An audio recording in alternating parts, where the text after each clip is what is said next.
Number से? ये किसने यस बताया? सर। सर नोटिस आया है। नोटिफिकेशन आया? किधर, कब आया? मुझे तो कोई नहीं आया सर आज। कल आया है। ग्रुप में आया था जी। सर। सोसाइटी का डिपार्टमेंट का ग्रुप है, उसमें आया था। पूरे डिपार्टमेंट का भी ग्रुप है? सर बिलाल ने कहा है। नहीं अभी आप लोगों को ये जो नोटिफिकेशन है ये सर कहाँ नोट से? सर नोटिस आया था मुझे, सारिया ने सेंड किया था। तो मैंने उसे ग्रुप में सेंड किया, तो मैंने सर से पूछा कि ये ट्रू है कि नहीं है। तो सर बिलाल ने फिर कंफर्म कर दिया था रात को। उन्होंने अच्छा। कहा ये अच्छा। सर मैंने ग्रुप में वो सेंड किया व्हाट्सएप वाले, आप वो देख लें। जी मैं देखता हूँ। अच्छा, इसका मतलब है कि हम फिर बहुत जल्दी जो है वो मुलाकात कर रहे होंगे।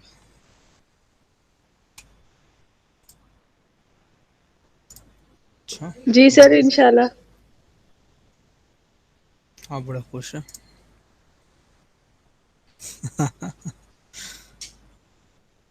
सर अब 7 महीनों बाद इतना सा तो खुश होना बनता है ना। अच्छा। हाँ, क्लासेस ऑफ द फॉलोइंग, अच्छा 2 नवंबर।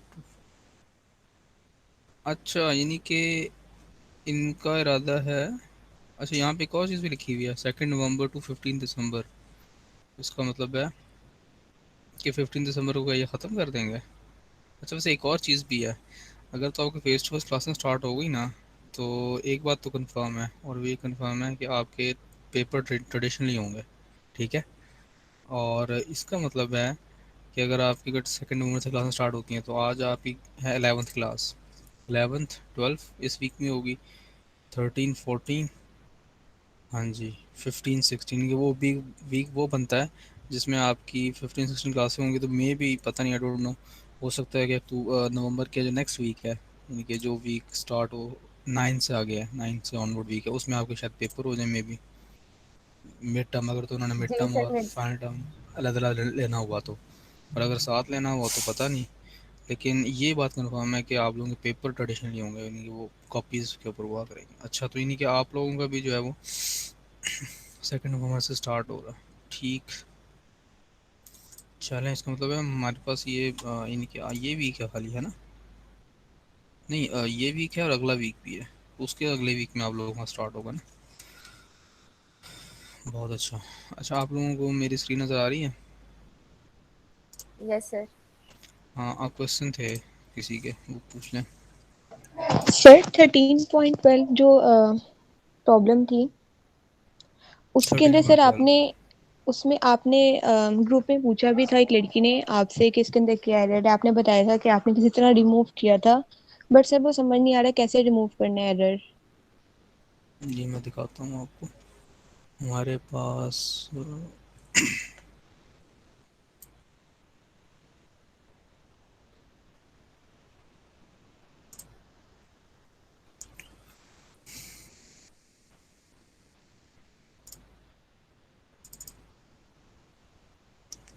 चैप्टर 13 में कांटेक्ट इन्फॉर्मेशन का था ना, यही था।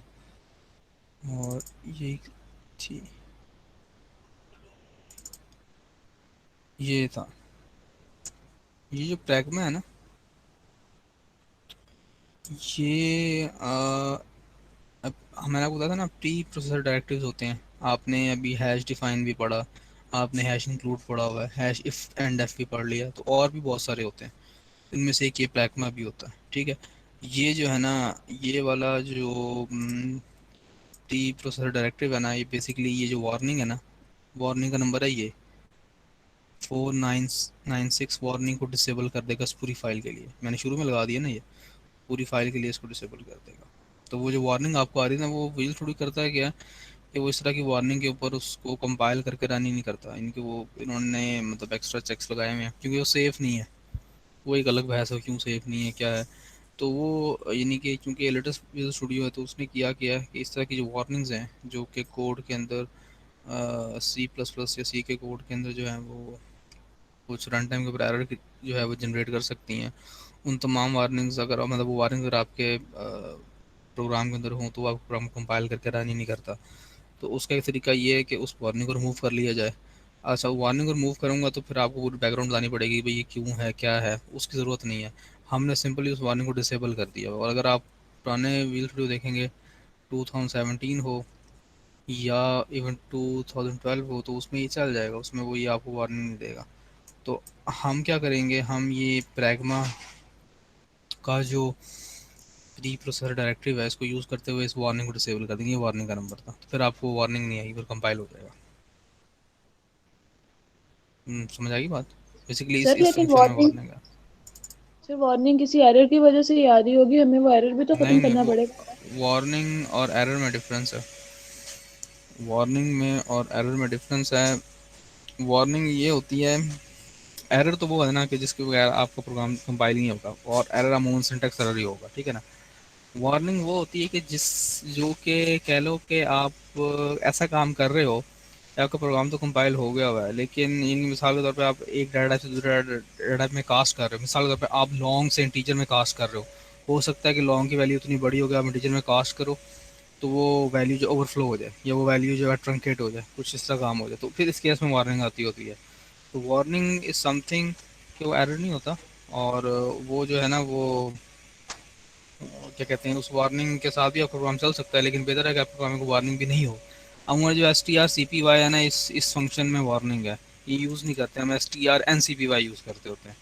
और इसकी वजह क्या है वो मतलब बताने का फ़ायदा भी ऐसा नहीं है, और वो अभी आपकी ज़रूरत भी नहीं है, तो फिलहाल उसके लिए आप ना ये यूज़ कर लें, ठीक है।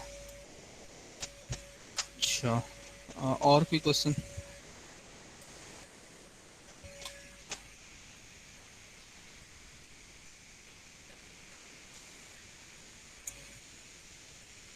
और कोई क्वेश्चन नहीं?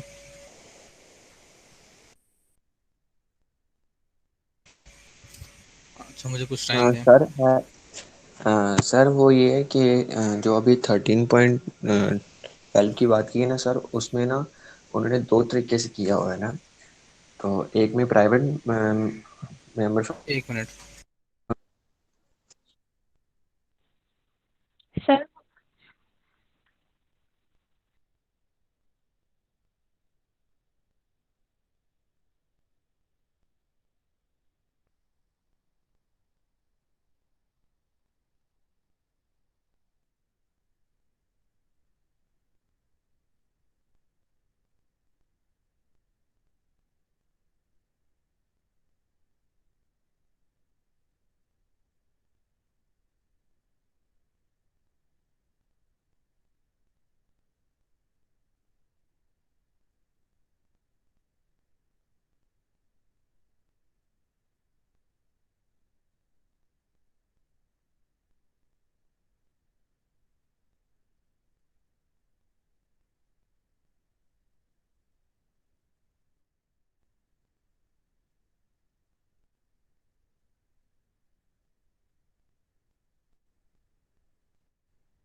जी, अब पूछें जी। जब 13.12 को एक और तरीके से किया, अब आप पूछ रहे थे।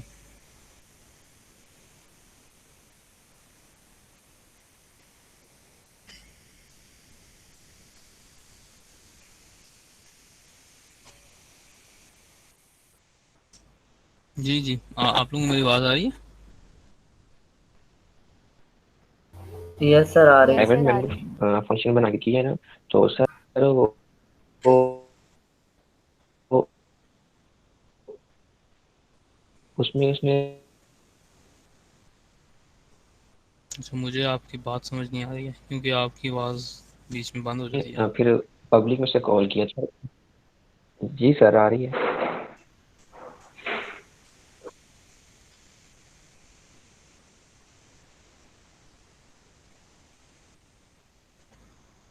जी जी, पूछें। सर अब आ रही है आपको आवाज? सर मैं ये कह रहा था कि 13.12 में आपका माइक म्यूट हो जाता है, इसकी क्या वजह? आप बोलते हो उसके बाद आपका माइक म्यूट हो जाता है, तो मुझे फिर आवाज़ नहीं आती।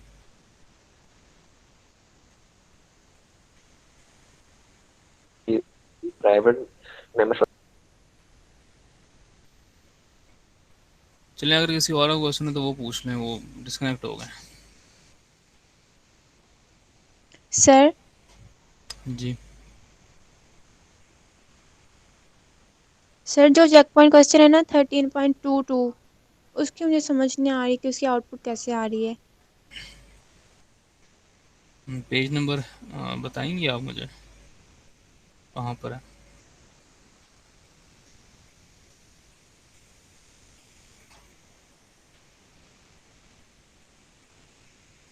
770 770।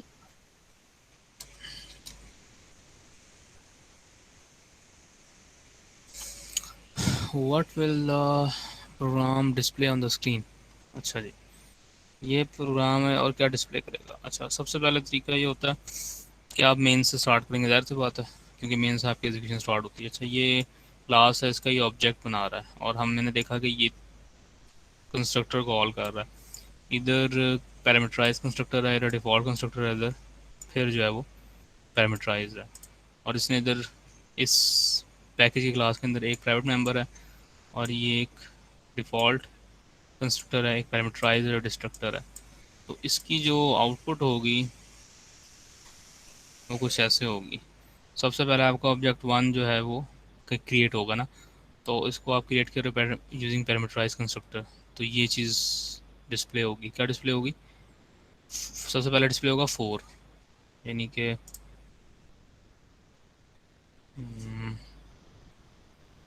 हमारे पास, अच्छा एक मिनट,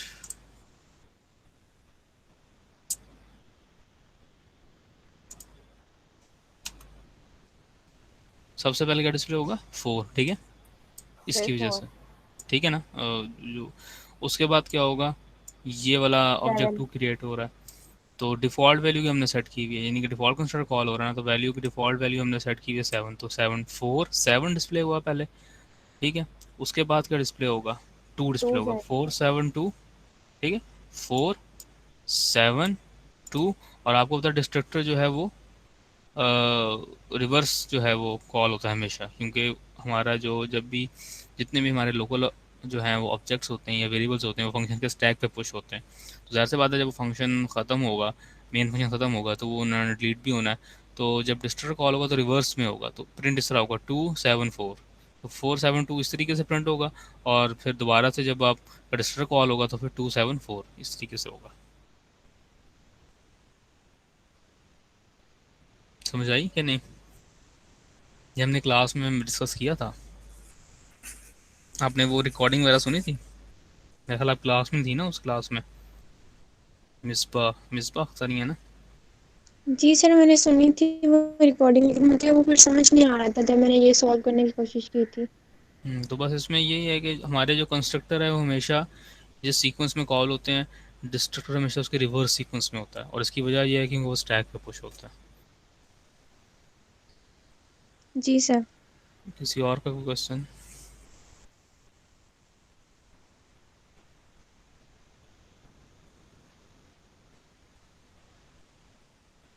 सर जी बेटा। सर मैंने इसको विजुअल स्टूडियो भी किया था, इसकी जो आउटपुट है वो 4227 आ रही थी। 4 227 सर, जैसे आपने बताया, डबल, मैंने पहले उसी तरीके से किया था, मुझे लगा आउटपुट वही होगी, लेकिन सर इसकी आउटपुट डिफरेंट आ रही थी। अच्छा, नहीं इसकी जी आउटपुट वैसे ही आनी चाहिए। पता नहीं सर, लेकिन मैंने इसको 2 दफा ट्राई किया था। नहीं, 4224 आ रही है। चलिए, आप ना मुझे दिखाइएगा प्रोग्राम, फिर मैं जी बताऊँ। सर, इसकी आउटपुट आउटपुट नहीं आ रही है, इसकी आउटपुट नहीं सही आ रही, 4224 आ रही है। मैं भी इसलिए आपसे पूछ रही थी। अच्छा, चलो कुछ करते हैं।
अच्छा,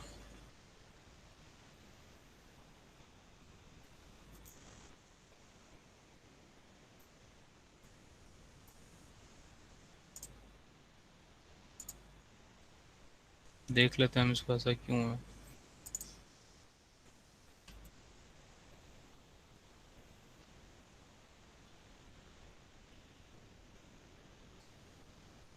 अच्छा, कभी इस तरीके से हो ना, आप डिबग करके देख लें, आपको फ्लो पता लग जाएगा कि इसकी वजह क्या है।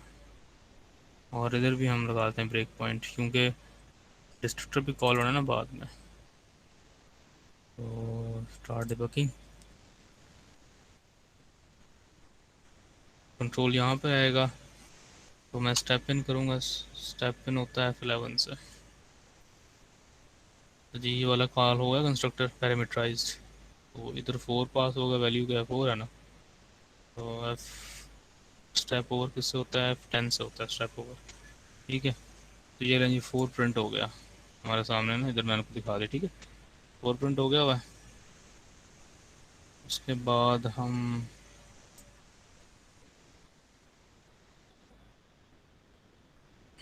ठीक है,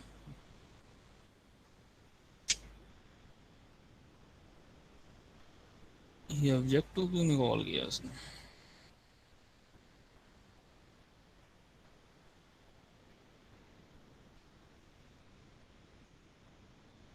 सर इसके साथ में ब्रैकेट्स लगी हुई है। Doesn't matter. बच्चा हम डिफॉल्ट कंस्ट्रक्टर को इस तरह ब्रैकेट के साथ नहीं लिखते। अच्छा, ये रीज़न मुझे, अच्छा फिर ये 422224 इसलिए वो आंसर आया होगा ऐसे। इसने ये वाला ऑब्जेक्ट क्रिएट ही नहीं किया। अब मुझे भी नहीं इसका इल्म कि क्यों नहीं किया, इसको करना चाहिए। इसने बुक में इसके बारे में कुछ लिखा हुआ है। हमने डिबगिंग की तो हमें पता नो लगा सर। कि ना, इधर इसने जो है वो इसको इस ऑब्जेक्ट को कॉल नहीं किया।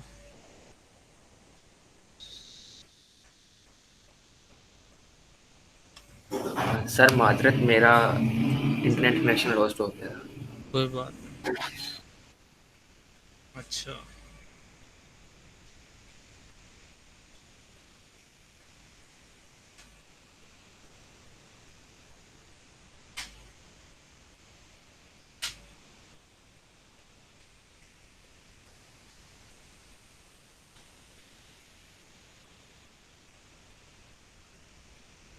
अच्छा,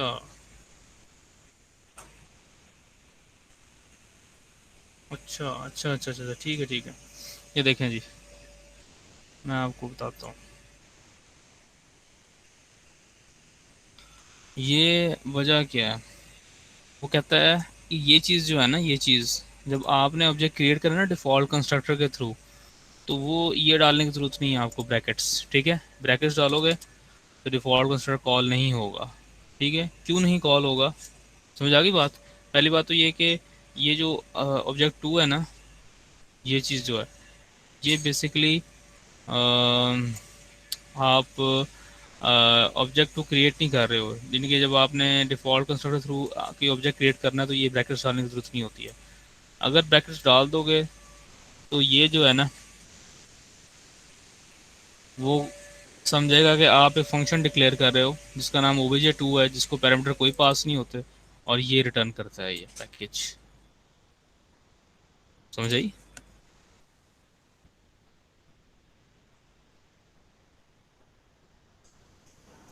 जी सर, आ गई है। तो इसका मतलब है, इसका मतलब ये नहीं कि वो ऑब्जेक्ट टू क्रिएट कर रहा है। इसका मतलब ये है कि ये जो ऑब्जेक्ट टू है ना, ये ऑब्जेक्ट टू फंक्शन का नाम है, और ये इसको इनपुट पैरामीटर कोई पास नहीं हो रहे, और ये रिटर्न करता है पैकेज टाइप का ऑब्जेक्ट। और ये प्रॉब्लम है इसके साथ ना, और इसको इसको ये बोलते हैं, प्रॉब्लम का नाम है मोस्ट वैक्सिंग पार्स। तो अगर आप चाहते हो ना कि ये डिफ़ॉल्ट कंस्ट्रक्टर कॉल, तो आप इस तरह से भी लिख सकते हो। ठीक है, तो ये इसका आंसर है। और जब भी आपने डिफ़ॉल्ट कंस्ट्रक्टर कॉल करना है, मेरे ख्याल बुक में इसने इसके बारे में कुछ लिखा, क्यों लिखा हुआ। बुक में कुछ है इस किस्म का, आप किसी ने पढ़ा हो।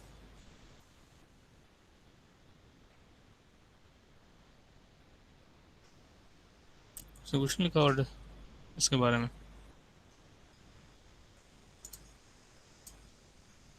सर नहीं लिखा हुआ।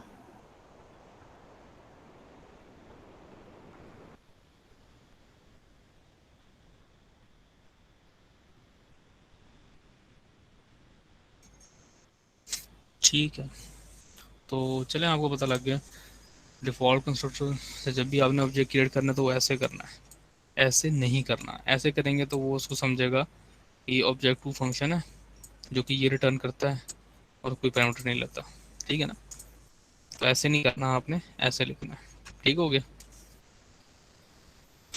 तो इसलिए वो आउटपुट 4224 आ रही थी, ठीक है। ज़ाहिर सी बात है जब ये कॉल नहीं होगा कंस्ट्रक्टर तो फिर क्या आएगा, 42 क्रिएट हुआ, 2 और 4 डिस्ट्रॉय हो जाएगा।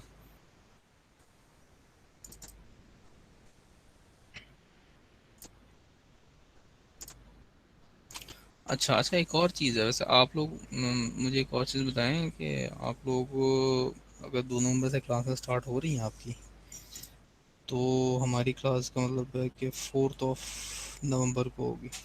अच्छा, तो आप लोगों के कितने बच्चे हैं जो ऑनलाइन लेंगे? फिर भी यानी कि वो क्लासेस तो ऑन साइड स्टार्ट हो जाएंगी लेकिन फिर भी ऑनलाइन ले रहे होंगे बच्चे, ऐसे हैं क्या सारे ये ऑन साइड आके लेंगे? सर अभी कुछ पता नहीं है। क्योंकि मुझे एक इशू नज़र आता है, अगर हम online classes on side classes start कर देंगे तो जो बच्चे ऑनलाइन लेंगे वो कैसे लेंगे? That a big question. क्योंकि देखें ना, वो तब तो मेरे पास बोर्ड होगा, तो चलें खैर वो हम वहाँ पे भी गूगल मीट को स्टार्ट कर सकते हैं। आई डोंट नो कि वहाँ पे यूनिवर्सिटी का नेट कैसा होता है, कितना को स्टेबल है, क्या मसला करता है।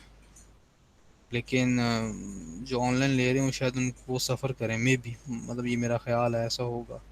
क्योंकि जो बच्चे बैठे हैं तो उनको तो समझ आ जाएगा, अब जो बच्चे उधर हैं तो वो कैसे देखेंगे इसको।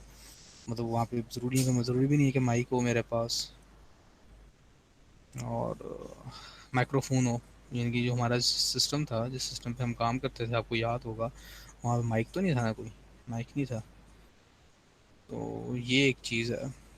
मतलब फिर मैं ये कहूँगा ये तो सारे बच्चे ऑनलाइन लें, नहीं तो फिर सारे बच्चे फिर उधर ही आके लें क्लास। क्योंकि अगर ब्लेंडेड मोड में जाओगे ना तो वो जो ऑनलाइन बच्चे हैं ना उनके लिए मसला होगा। आप क्या जो है इस बारे में आपका क्या ख्याल है, क्या समझते हैं आप लोग?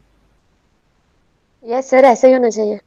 हाँ मतलब एक एक ही। सर अभी कुछ डिसाइड नहीं हुआ, किसी का कुछ इश्यू हो सकता है वैसे, लेकिन अभी पता नहीं है। अभी कल तो नोटिस आया था। नहीं मतलब मैं ये कहना चाह रहा हूँ, जो भी नोटिस आया ना, तो आपकी अगर ब्लेंडेड क्लासेस होती हैं, ब्लेंडेड का मतलब है ऑनलाइन भी और ऑन साइट भी, तो ज़्यादा से पता है अगर कोई आप में से एक बच्चा भी आएगा यूनिवर्सिटी, तो फिर यूनिवर्सिटी में जाके क्लास यानी कि टीचर को जो है वो फेस टू फेस क्लास देनी पड़ेगी लैब के अंदर। तो जब मैं अगर फेस टू फेस क्लास दूंगा ना लैब के अंदर, तो वहाँ पे जो ऑनलाइन बच्चे ले रहे होंगे उनके लिए प्रॉब्लम होगी। उसकी वजह मैंने आपको बता दी। एक वजह ये है कि यूनिवर्सिटी का नेट रिलायबल इतना भी नहीं है। ज़्यादा से पता है जब बहुत सारी क्लासें ब्लेंडेड हो रही होंगी और ऑनलाइन भी जा रही हैं तो नेट का प्रॉब्लम हो सकता है, बिल्कुल आएगा, ट्रैफिक ज़्यादा बढ़ जाएगी। दूसरा मसला ये है कि हमारे पास जो सिस्टम है लैब के अंदर, वो वहाँ पे तो कोई माइक्रोफोन नहीं है ना आपके सामने, मतलब वो सिस्टम जो है वहाँ पे मैं स्क्रीन तो शेयर कर सकता हूँ लेकिन मेरी आवाज़ शायद ना जा रही हो क्योंकि वो है ही नहीं है हमारे पास, वो तो नहीं है ना। बात समझ आ रही है मेरी? वो माइक्रोफोन तो नहीं है ना वहाँ पे। अभी हमारे पास लैपटॉप में माइक्रोफोन बिल्ट इन होता है ना, तो इस किस्म के इश्यूज होंगे जी सर। जो बच्चे ऑनलाइन नहीं। कहना मैं चाह रहा हूँ यानी कि what's my point is that कि या तो सारे के सारे आप लोग ऑन साइड आके क्लासेस लो या फिर सारे के सारे ऑनलाइन लो। अगर ब्लेंडेड मोड में आप लोग जाओगे ना तो जो बच्चे ऑनलाइन ले रहे होंगे उनको प्रॉब्लम होगी। बात समझ आई मैं क्या पॉइंट जो है वो रेज कर रहा हूँ? यस सबको सर। जी सबको सर। समझ आ रही है मैं कहना क्या चाह रहा हूँ? जी सर, आ रही है समझ। हाँ तो फिर ये लोग आप डिसाइड कर लेना और मुझे बता भी देना कि आप लोगों का क्या इरादा है, कि सारे ऑनलाइन लोग हैं कि सारे उधर आके जो है वो लोग हैं। और वैसे भी अच्छा एक और चीज़ भी है, यूनिवर्सिटी ने ये भी तो किया हुआ है, जो ऑनलाइन लेंगे उनकी 50% फीस जो है वो माफ़ है। तो आप लोगों का क्या आप लोगों ने फीस अपनी सबमिट करवा दी हुई है सेमेस्टर की? No sir. अच्छा। नो और सर। वैसे आप कितने कंफर्टेबल हैं ऑनलाइन मोड के साथ? और यानी कि ये आपकी क्या ख्वाहिश है, आप ऑनलाइन लेना कंटिन्यू करेंगे कि ऑन साइड आना चाहेंगे? सर जहाँ इतना अरसा हमने ऑनलाइन लिया वहाँ 1 महीना और ले लेंगे तो क्या फर्क पड़ेगा। Good point. और उसका फ़ायदा आपको? सर ऑनलाइन पढ़ जी के फायदा कुछ नहीं है। क्या बोला आपने? फायदा तो शुरू से ही नहीं हुआ सर इसका। अगर ऑनलाइन अच्छा ऑनलाइन पढ़ के फायदा, सर लोगों के जीपीए हाई हो रहे हैं और हमारे डिपार्टमेंट में लो हो रहे हैं ना। क्या, सॉरी? और सर ऑनलाइन पढ़ के इतना ज्यादा अच्छी तरह समझ भी नहीं आ रहा सर हमें। मैं पढ़ के लोगों के जीपीए अच्छे आ रहे हैं और हमारे उल्टा अच्छा कम आ रहे हैं। सर हम जहाँ पर 80-80 ले लेते थे, बड़ी मुश्किल से 50-50 ले रहे हैं। नहीं, मेरे कोर्स में तो आपके फिर भी बड़े अच्छे मार्क्स हैं, नहीं मार्क्स हैं। ये सिर्फ आपके कोर्स की बात नहीं है ना, ओवरऑल बात है। ओवरऑल इस दफा हमारे पूरी क्लास का बहुत बुरा हाल रहा है। क्योंकि अच्छा वैसे ये पॉइंट भी है, अच्छा पॉइंट रेज किया था बेनिश ने कि आप जहाँ आपने इतना अरसा लिया है, 1 महीना ही है, क्योंकि वो हम लिखा हुआ है 2 नवंबर से 15 दिसंबर तक, फिर आपके तो फाइनल हो जाएंगे।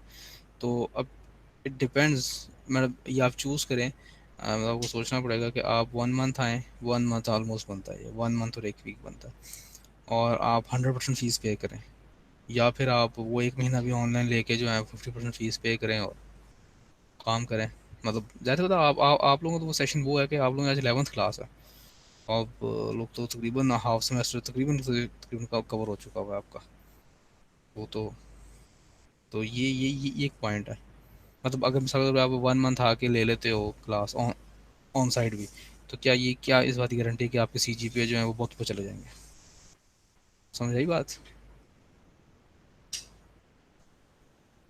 सर एग्जाम तो ट्रेडिशनली तो होगा। सर फाइनली होंगे हाँ डायरेक्ट ये या पक्का, मिड? एग्ज़ाम ट्रेडिशनल होंगे, उसमें तो कोई सर वो नहीं है। मिड होंगे या फाइनल? तो सर नवंबर में ही एग्जाम होगा, इसका मतलब अगर हम सर 2 को आ रहे हैं ना, तो अगर 2 को हम ना ऑनलाइन भी ले तो 14-15 को हम लोगों ने आना नहीं, ही है ये नहीं एग्जाम पता देने के अभी लिए। कि वो मिड टर्म लेते हैं कि फाइनल टर्म लेते हैं कि दोनों इकट्ठा करके लेते हैं, ये नहीं पता। हाँ, एग्ज़ाम्स के लिए तो आपको आना ही है, तो ज़ाहिर सी बात एग्ज़ाम ट्रेडिशनल हो तो वो तो आप आओगे, लेकिन अगर आप ऑनलाइन क्लास लेते हो कोई भी, मेरी नहीं कोई भी, सॉरी, ऑन साइट क्लास लेते हो आके कोई भी, तो आपको उस केस में पूरी फीस जमा करानी पड़ेगी ना। और अगर आप सारी ऑनलाइन लेते हो, कोई ऑन साइट नहीं लेते सारी क्लास, क्योंकि एक बच्चा भी आ जाएगा तो फिर मसला हो जाएगा। मसला समझ आ जाएगा, उसको फीस पे करनी पड़ेगी पूरी, और फिर वो नहीं कि उस केस में ये हो जाएगा कि जो ऑनलाइन ले रहे होंगे ना क्लास, उस केस में, क्योंकि ज़ाहिर सी बात है हमें भी आके फिर लैब में पढ़ाना पड़ेगा। जब हम लैब में आके पढ़ाएंगे तो आपको पता ही है हमारे लैब्स के क्या हालात हैं और क्या मसले मसाइल होते हैं, वो कोई इतनी हाई क्लास तो है नहीं है। तो ये नहीं कि क्या ना, मैं ये चाह रहा हूँ कि अगर आप सारे के सारे ऑनलाइन लेते हो क्लास, और उस केस में आपको फ़ायदा ये है कि आपकी फ़ीस एक तो वो हो जाएगी, और फिर 1 महीना ही आ गया, मज़ीद कुछ है, उसके बाद आपके पेपर तो होने हैं, तो पेपर तो आपने देने आना ही है, तो पेपर देने आने का कोई वो यानी कि ज़्यादा इशू नहीं है। लेकिन अगर आप 1 महीना आके ऑन साइट क्लास लेते हो, तो एक तो फीस आपको पूरी पे करनी पड़ेगी, दूसरे नंबर पे इस बात की गारंटी मुझे नहीं लगती कोई है कि आपका CGPA बहुत ऊपर चला जाएगा। क्या ख्याल है आपका? क्योंकि आज सेमेस्टर तो आपका आधा गुजर चुका हुआ है।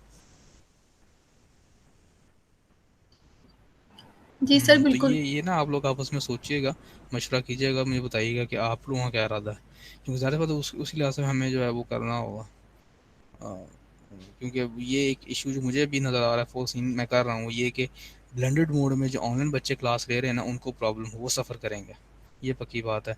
हाँ, कुछ कुछ टीचर्स ऐसे हैं, जैसे वो लोग यूज़ कर रहे हैं, क्या कहते हैं वो, उसको बोलते हैं, वाइट बोर्ड?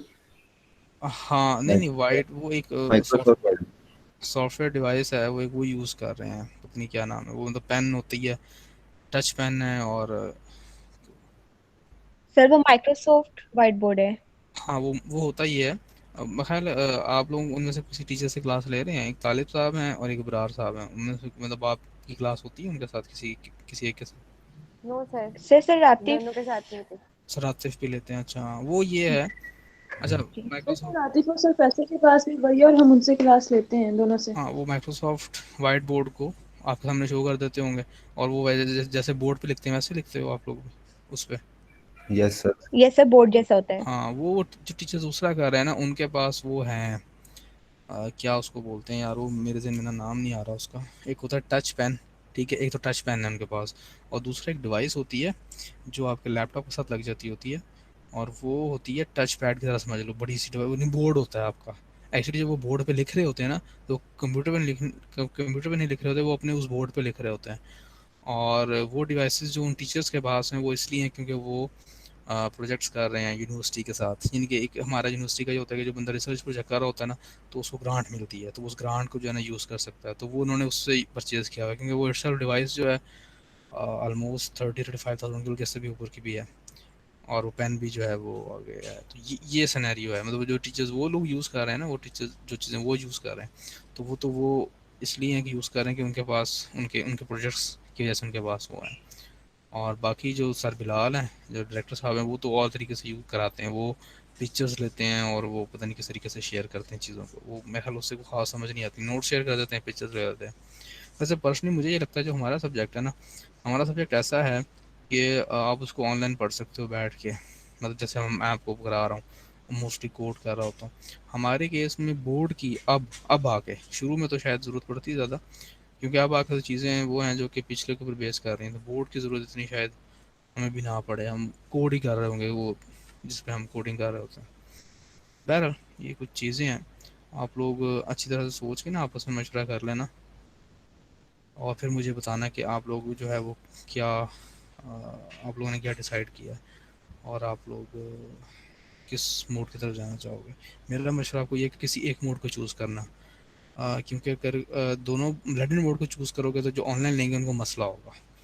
और जो अगर आप ऑनलाइन लेते हो, खाली जिनके सारे बच्चे ऑनलाइन क्लास होते हैं, तो सारी क्लासें एक क्लास भी मतलब आपको फिर ऑफलाइन लेनी पड़ेगी, क्योंकि अगर किसी एक क्लास के लिए एक बच्चा आ जाएगा तो फिर इसका मतलब है कि तमाम टीचर्स को फिर आना पड़ेगा, जो भी कंसर्न टीचर्स जितने सब्जेक्ट्स हैं आपके, ठीक है ना। तो अगर ऑनलाइन क्लास लेते हो तो उसका फ़ायदा आपको ये होगा कि आप लोगों का एक तो आधा सेमेस्टर वैसे जा चुका होगा, ठीक है, और आपकी फ़ीस एक कम हो जाएगी, और दूसरा ये कि फिर आपको बस पेपर्स के लिए आना पड़ेगा। और अगर ऑन साइड आके क्लास लेते हो तो उसमें मुझे शायद कोई फ़ायदा नज़र नहीं आता, सिर्फ इसके कि आप एक विजुअल इंटरेक्शन जो है वो हो जाएगी। चले, और किसी का और क्वेश्चन है? हमने काफ़ी बातें कर ली हैं। सर ये बात दोबारा बता दें, मेरा डिस्कनेक्ट हो गया था। अच्छा, मैं ये कह रहा था, देखें आपके पास ऑप्शंस है ना, एक है ऑप्शन कि आप लें ऑनलाइन क्लास, और एक ऑप्शन है कि आप लें ऑफलाइन सर क्लास। ये नहीं, हाँ हाँ। सर ये जो ऑब्जेक्ट का आपने बताया था उसका कह रही हूँ। अच्छा अच्छा, सॉरी। ये मैं कह रहा था, ये चीज़ जो है ना, इस तरीके से आप डिफ़ॉल्ट कंस्ट्रक्टर कॉल नहीं करते हो, ठीक है। अगर आपने किसी ऑब्जेक्ट को क्रिएट करना है तो इस तरीके से डिफ़ॉल्ट कंस्ट्रक्टर कॉल नहीं करते हो। क्यों? वो इसको ऐसे देखता है सी प्लस प्लस कि ये एक फंक्शन है जिसको कुछ पैरामीटर पास नहीं होता, और ये वो एक ऑब्जेक्ट रिटर्न करता है, यानी कि ये फंक्शन की एक डेक्लेरेशन है। C C plus plus takes this as a function declaration, ठीक है। सी प्लस प्लस को फंक्शन डिक्लेरेशन के तौर पे लेता है, ठीक है। तो इसलिए यहाँ पे कोई कंस्ट्रक्टर कॉल नहीं होगा, और जब भी आपने डिफ़ॉल्ट के साथ अगर ऑब्जेक्ट क्रिएट करना है तो वैसे करना है, ठीक है। फिर देखो उसने उसका रंग भी चेंज कर दिया। और अच्छा, वैसे हमें ना इससे भी पहचान जाना चाहिए। देखो, ये देख रहे हो, इस लाइन के कलर को देखो और इस लाइन के कलर को देखो, तो आपको पता लग जाएगा कि ये जो है ना, जितने भी फंक्शन है ना आपके प्रोग्राम में, वो सारे के सारे किस कलर के हैं। इस कलर को क्या बोलते हैं? Golden colour. ये उस तरह के हैं, ये भी फंक्शन की डिक्लेरेशन है बेसिकली, उसने इसको एज अ फंक्शन लिया। सर ठीक है। जी, सर काइंडली आप ये बता सकते हैं अभी आपने डिबग के दौरान रेड कलर के पॉइंटर यूज किए हैं, वो आपने कैसे किए हैं? क्या किया मैंने? सर अभी आपने डिबग किया था तो आपने वो रेड कलर के मतलब हाँ, कि वो पॉइंटर्स आए थे, वो कैसे किए थे? हाँ। अच्छा, डिबग करने के लिए ना आपको ब्रेक पॉइंट लगाना होता है। ब्रेक पॉइंट का मतलब होता है कि जब कोड आपका रन होगा ना, एग्जीक्यूट होना स्टार्ट होगा, कंपाइलर को यानी कि एग्जीक्यूट हो रहा है, तो जहाँ पे वो रेड कलर का डॉट लगा होगा ना, वहाँ पे आके एग्जीक्यूशन रुक जाएगी, स्टॉप हो जाएगी। तो वो ऐसे लगाते हैं, जैसे लाइन नंबर 29 पे लगाना है, 30 पे लगाना है ना मुझे, तो मैं यहाँ पे जाके क्या करूँगा, माउस का जो हमारे पास लेफ़्ट क्लिक है वो प्रेस कर दूँगा, तो ये लग जाएगा लेफ़्ट क्लिक, ठीक है। लाइन नंबर 30 के ऊपर मैंने ब्रेक पॉइंट लगा दिया। अब जब इसको मैं करूँगा ना, आप तो ये करते हो ना स्टार्ट विदाउट डिबगिंग, तो वो डिबग नहीं करता, वो चला देगा इसको।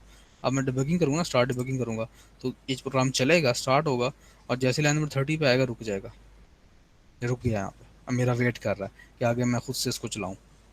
खुद से चलाने के दो तरीके हैं, एक होता है स्टेप इनटू, यानी कि इसके अंदर चले जाओ, तो अब यहाँ पे कंस्ट्रक्टर कॉल होगा, ये अंदर चला गया, ठीक है। और एक होता है स्टेप ओवर। स्टेप ओवर का मतलब होता है कि बस यहाँ से बाहर आ जाओ, यानी कि उस इंस्ट्रक्शन के अंदर नहीं जाना, बस यहाँ से ओवर कर जाओ। यानी कि अगर मैं दोबारा बताऊँ आपको, तो अभी ये कंस्ट्रक्टर के अंदर मैंने स्टेप इनटू किया था ना, तो यहाँ से कंस्ट्रक्टर कॉल होता तो यहाँ पे आ गया। और अगर मैं दोबारा से इसको डिबग करूँ,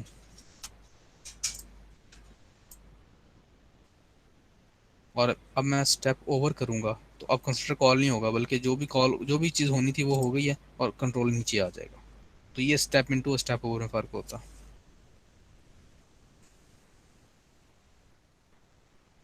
जी सर। और दोबारा क्लिक करोगे तो ख़त्म हो जाएगा। एक बार लेफ़्ट क्लिक करोगे तो आ जाएगा, चला जाएगा, जहाँ भी लगाना चाहो लगा लो आप, ठीक है।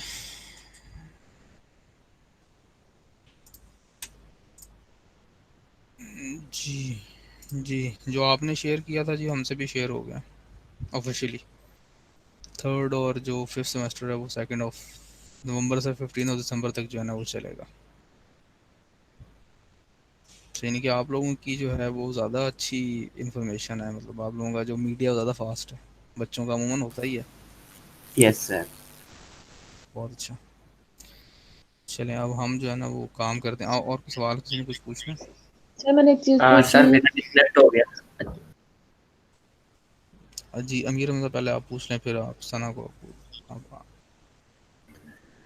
सर वो मैं पूछ रहा था कि मुझे उसमें जो प्राइवेट मेंबर फंक्शन यूज़ किए हैं ना, तो उन्हें जो पब्लिक में कॉल किया है ना, वो किस तरह कॉल किया, मुझे उसकी समझ नहीं आ रही थी।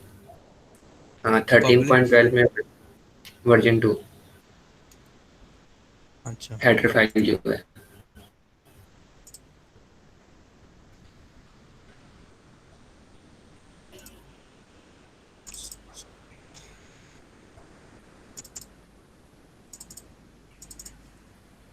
ये देखें, इसमें जो है ना ये प्राइवेट मेंबर है एक ही, बल्कि दो हैं, ये और ये दो प्राइवेट फंक्शंस हैं। अब हर वो फंक्शन या हर वो पैरामीटर जिसकी या हर वो एट्रीब्यूट जिसकी जो है एक्सेस स्पेसिफिकेशन प्राइवेट होगी, वो बाहर से कॉल नहीं हो सकता। यानी कि आउटसाइड द क्लास कोड हम इन फंक्शंस को डायरेक्टली कॉल नहीं कर सकते, ठीक है। मेन से कॉल नहीं कर सकते या किसी और भी फंक्शन से हम इसको कॉल नहीं कर सकते, जबकि ये फंक्शन इंटरनली कॉल हो सकते हैं। यानी कि ये इस क्लास के अंदर और जितने फंक्शंस हैं वो सारे इसको कॉल कर सकते हैं, उन सबको इसकी एक्सेस है। तो प्राइवेट मेंबर फंक्शंस वो होते हैं जिनकी एक्सेस सिर्फ क्लास के अंदर होती है, क्लास से बाहर से कोई एक्सेस नहीं कर सकता। तो इसने इसको यहाँ पे पब्लिक, ये कंस्ट्रक्टर है ना, तो पब्लिक ही है, तो ये यहाँ से कॉल हो जाएगा फंक्शन। कंस्ट्रक्टर से आप ये प्राइवेट फंक्शन कॉल कर सकते हैं, क्योंकि ये कंस्ट्रक्टर तो क्लास का पार्ट होता है, क्लास के अंदर है। इसी तरह और जो फंक्शन है, और भी कोई अगर क्लास फंक्शन है उधर से भी आप इसको कॉल कर सकते हो। तो इसने इस तरीके से कॉल किया हुआ। सर जो प्राइवेट उसने बनाए हैं फंक्शन, सर उसने उसे डिक्लेयर करके इनिशियलाइज भी कर दी है। तो सर फिर हम मतलब कि क्यों यूज़ कर रहे हैं, मतलब पब्लिक में से इसने क्या किया हुआ है, इसने ये किया हुआ है कि क्लास की डिक्लेरेशन दी है ना, इसने क्लास के डिक्लेरेशन के अंदर सर इस समय तमाम फिर फंक्शन डेफिनेशन दे दी, जिनकी तमाम फंक्शन उसने इनलाइन बना दिया। आप ये समझ लें, ये भी इनलाइन फंक्शन है, ये भी इनलाइन फंक्शन है, ये भी इनलाइन उसने बना दिया। इसने इस क्लास के डिक्लेरेशन के अंदर तमाम फंक्शंस को इनलाइन बना दिया, चाहे वो प्राइवेट है या पब्लिक है। ये किया इसने।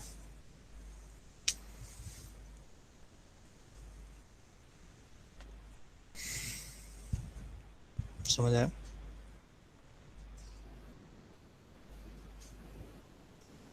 जो प्राइवेट में उसने इनिशियलाइज भी कर दिया हुआ है ना, तो फिर हम पब्लिक में दोबारा क्यों कर रहे हैं? तो सर इस तरह हम डबल नहीं करेंगे, डबल डबल कर रहे हैं। पहले उसे प्राइवेट में कर दिया, फिर उसके बाद हम उसे पब्लिक में भी कॉल कर रहे हैं। तो इस तरह हम ये फंक्शन है, एक दफ़ा पब्लिक में कॉल कर लें तो ज़्यादा बेहतर नहीं होगा? ये एक फंक्शन है, ये दो फंक्शंस हैं, ठीक है।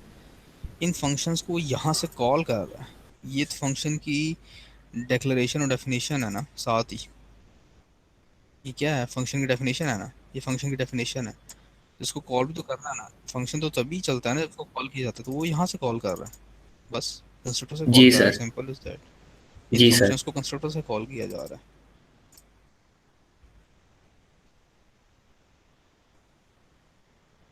तो इसमें मतलब आपको बात समझ क्या नहीं आई?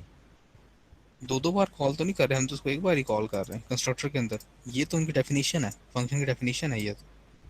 कॉलिंग तो एक बार ही हो रही है, यहाँ से हो रही है।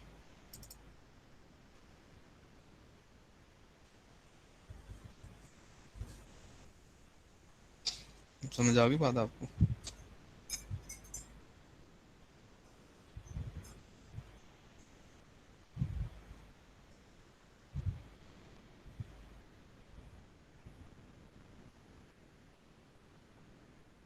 हो गया, ठीक है, नहीं तो दोबारा फिर आपसे पूछ लूँगा मैं।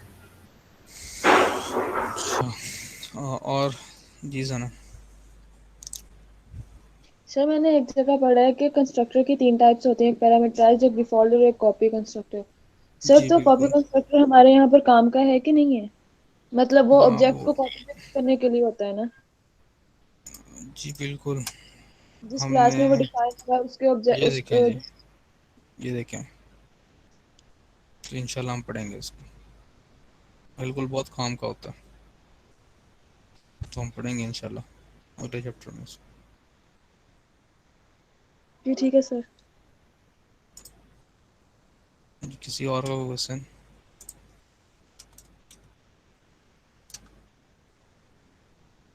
नहीं?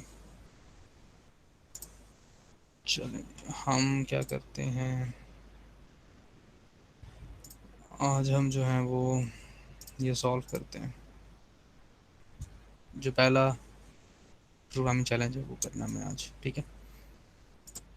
एमटी प्रोजेक्ट कंसोल एप्लीकेशन ही है ना? नहीं, ये सॉरी, कंसोल एप्लीकेशन ये है। अच्छा, जिसका नाम दे देते हैं हम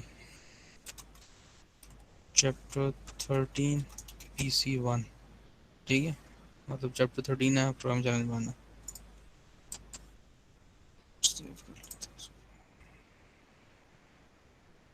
ठीक हो गया जी, बन गया। हमारे पास क्या क्या है उसमें पढ़ते हैं अब। बल्कि हम एक और काम करते हैं, उसको कॉपी करते हैं। अल्हम्दुलिल्लाह।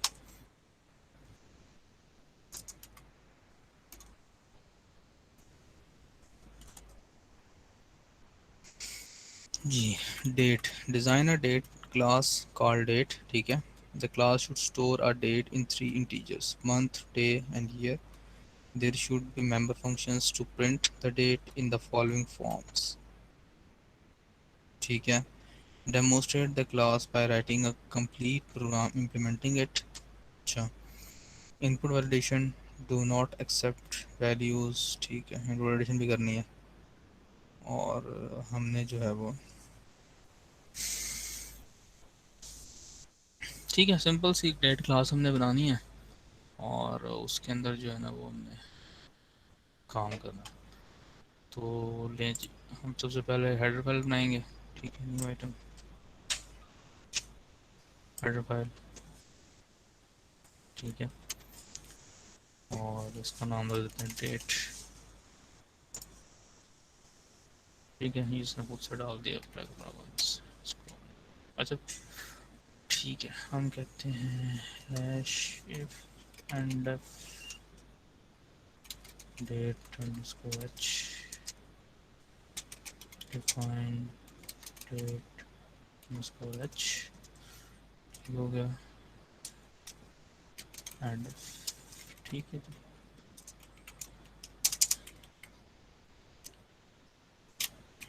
क्लास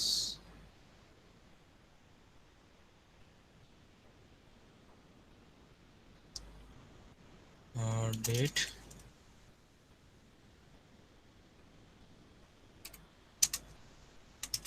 ठीक है? और हमें उसने क्या कहा था, उसमें कहा था कि आपने तीनों के लिए एक ही चीज़ देनी है, डे, मंथ और आगे क्या बोला था, डेट है, मंथ, डे एंड ईयर, ठीक है? तो दोनों ज़्यादा से बातें इंटीजर्स होते हैं, डबल तो होते नहीं है। तो इंट डे मंथ ईयर, ठीक हो गया? तो public by default access specification क्या होती है जी?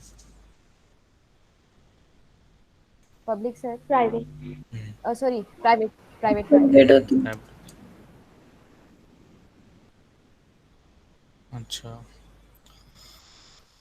There should be my function to print date following. अच्छा जी, कंस्ट्रक्टर बनाने का उसने नहीं कहा हमें, तो हम बनाना चाहें तो भी बना सकते हैं, ना बनाना चाहें तो नहीं भी बना सकते। लेकिन हम एक कंस्ट्रक्टर बना देते हैं जिसके अंदर ना हम इनको ज़ीरो से इनिशियलाइज़ कर देंगे, ठीक है। तो ये, और हमारे पास होगा गेटर और सेटर्स हैं, तो हम कहेंगे इंट गेट डे, ठीक है, और कॉन्स लगा देते हैं इसके आगे, गेट मंथ और गेट ईयर, ठीक है। और ये हमारे पास गेटर है,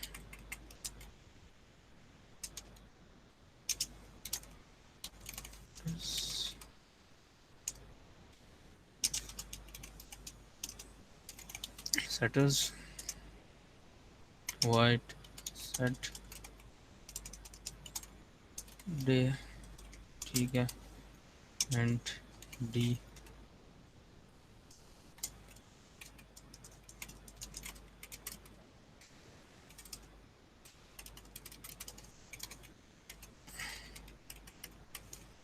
वाई, ठीक है जी।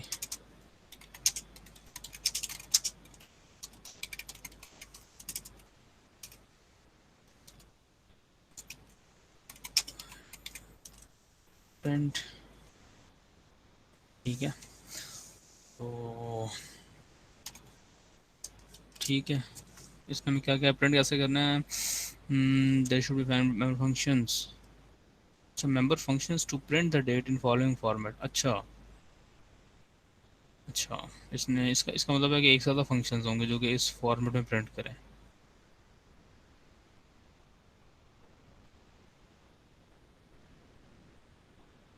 अच्छा, इसके अंदर दो तीन तरीके हैं। अच्छा, इसने हमें कहा है कि मेंबर फंक्शन ज़्यादा बनाए। अच्छा, हम इसको कोई नाम दे देते हैं। ये जो है ना, इसका क्या नाम होता है बोला, मतलब इस फॉर्मेट में डेट प्रिंट हो, इसका कोई स्पेसिफिक नाम होना चाहिए ना।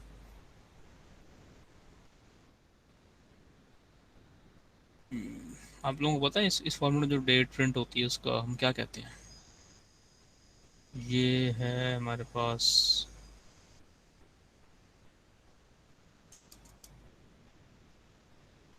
चलें, प्रिंट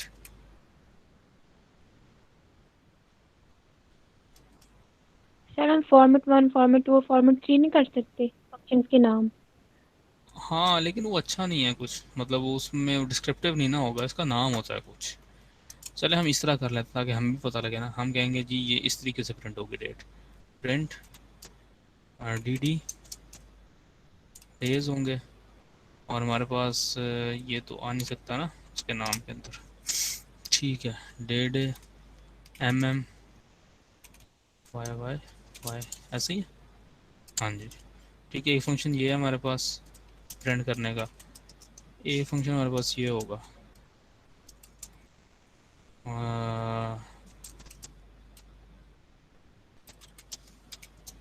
मंथ पूरा, उसके बाद टी टी,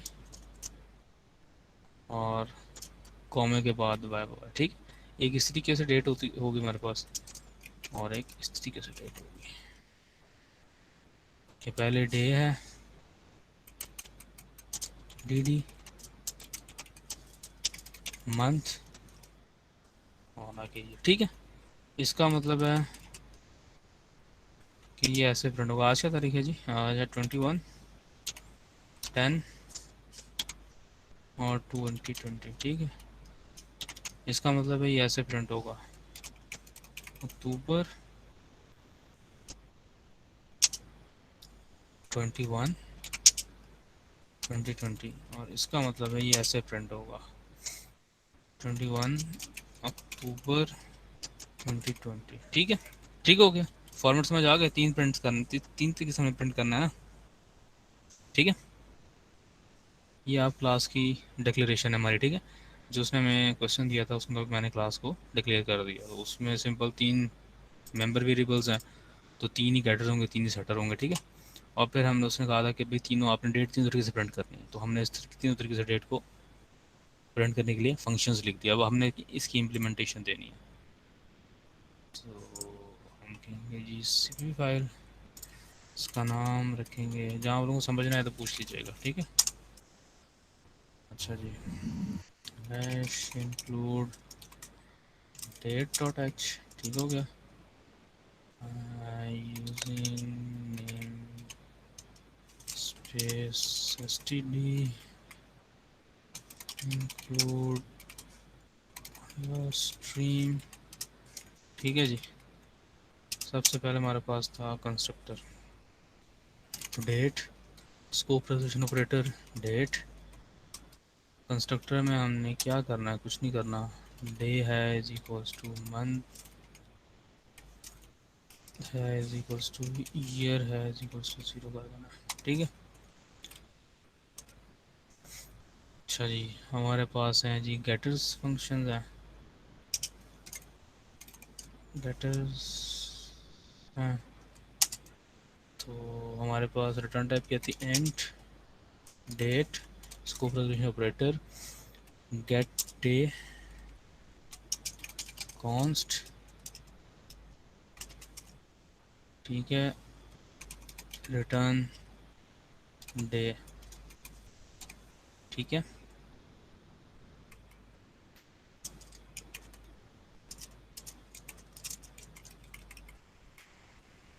गेट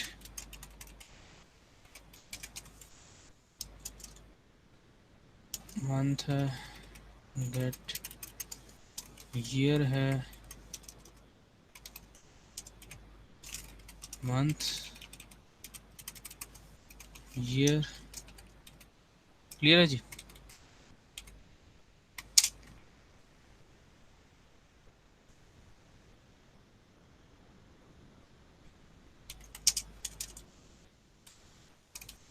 सेटल्स हैं void date set day int d, ठीक है जी। अच्छा जी, उसने हमें कहा था कि इनपुट वैलिडेशन भी करनी है। 2 तरीके हैं इनपुट वैलिडेशन के। अब एक तरीका तो वो है कि हम यूज़र से मांगते रहें बार बार इनपुट, कभी हमें इनपुट करते रहो जब तक वो सही तरह से इनपुट नहीं देता हमें, ठीक है। और एक हम ये भी है कि हम क्लास के अंदर चेक लगाएं, क्योंकि क्लास के अंदर डे के अंदर जो है ना गलत चीज़ नहीं आनी चाहिए, तो हम यहाँ पे चेक लगाएंगे। तो इफ़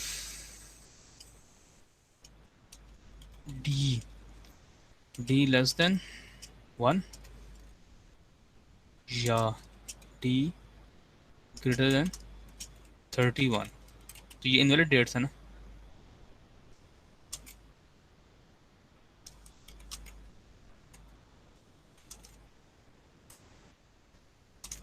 ये हमारे पास इनवैलिड डेट्स। इस केस में आप क्या करो, इस केस में आप एग्जिट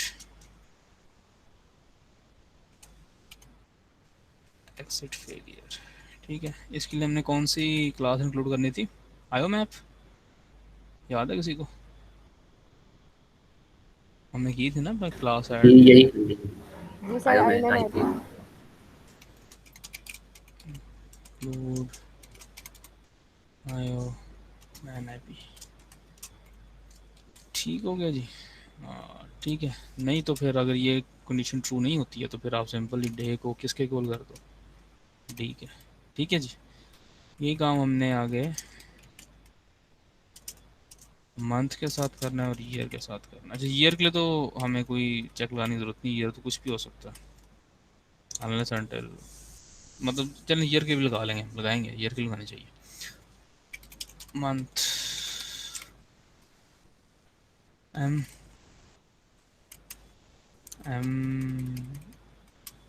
मंथ कितने होते हैं जी, 12 ना,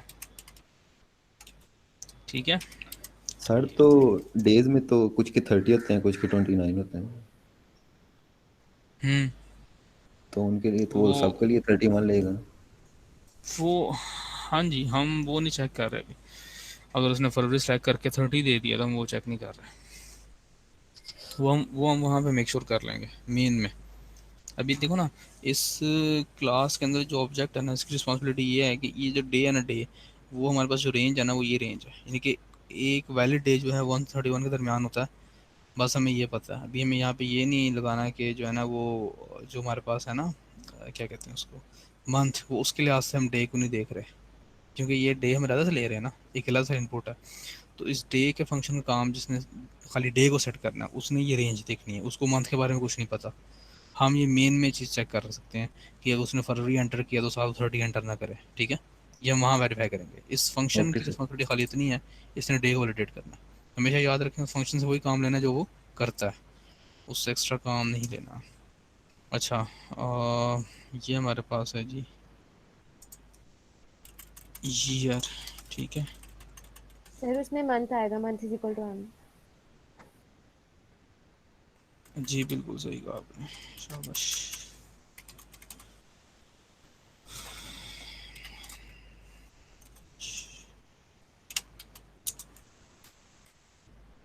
अच्छा जी, ईयर जो है वो अगर 1 से कम है, 0 है या, तो बस इसी पे ही वो कर देगा। ईयर की कोई अपर लिमिट तो नहीं ना हो सकती, हमें क्या पता अपर लिमिट है कि नहीं है, मतलब ठीक है, अदरवाइज हम कर देंगे year is equals to Y, Y. ठीक है। चलें जी, हमारे पास अपरेंट फंक्शंस हैं, इधर जाएं, कॉपी करते हैं इसको, इधर लाके पेस्ट करते हैं। हम दे रहे हैं जी इसकी इम्प्लीमेंटेशन जी, इधर हम लगा देंगे डेट, ठीक है। प्रिंट, अच्छा अब हम करते हैं, क्योंकि हमें इसको प्रिंट करना है ऐसे ही, फिर तो कोई मसला ही नहीं है, ये तो बहुत आसान काम है। सी आउट हम कहेंगे जी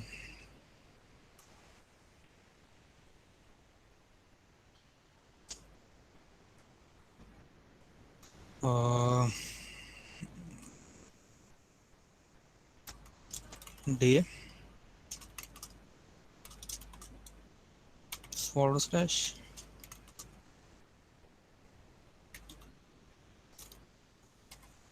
मंथ फॉरवर्ड स्लैश, और फिर क्या आएगा, ईयर, फिर हैंडल, ठीक है जी। ये तो आसान सी है ना प्रिंटिंग, क्लियर है। अच्छा जी, अब ये हमारे पास आ गया मामला कि अब हमने इस तरीके से प्रिंट करना है मंथ, और आगे इस तरीके से, यानी कि अब हमने मंथ को जो है ना वो पूरा पूरा प्रिंट करना है। इसने पूरा पूरा ही कहा हुआ है ना हमें, हाँ जी पूरा पूरा लिखा हुआ है उसने। अच्छा, अब इसको इम्प्लीमेंट करने के 2-3 तरीके हैं। एक तरीका क्या है, चलें बल्कि आप मुझे बताएंगे, थोड़ा सा अगर सोचो क्या करूँ इसमें, मुझे ज़रा थोड़ा सा इसकी मुझे लॉजिक लिखवाओ ज़रा, शाबाश आप लोग। आई वांट टू सी कि ओ सॉरी, मैं कहीं गलत जगह पे आ गया।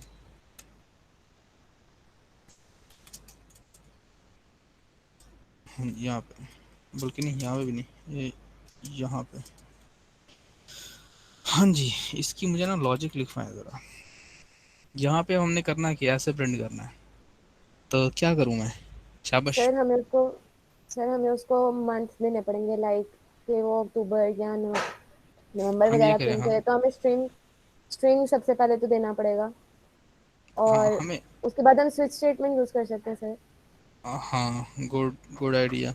हम स्विच लगा सकते हैं, हम कह सकते हैं कि ना ये, क्योंकि देखो ना ये जो इसके अगेंस्ट मंथ है ना, वो हम स्विच के ज़रिए बिल्कुल कर सकते हैं, और स्विच के ज़रिए ज़्यादा अच्छा भी होगा। तो हम कहेंगे string स्ट्रिंग और mon, ठीक है। जी सर। मंथ नेम, इस तरह मंथ का ये मंथ नेम होगा और इसको इनिशियलाइज कर देंगे इसके साथ। शुरू में कुछ भी नहीं पड़ा हुआ। अब हम कहेंगे sw स्विच, ठीक है। स्विच किस पे अपने करना है? हमें स्विच करना है मंथ के ऊपर, जो भी मंथ वैल्यू पड़ी हुई है, ठीक है। और हम आपने इसके ऊपर स्विच करना है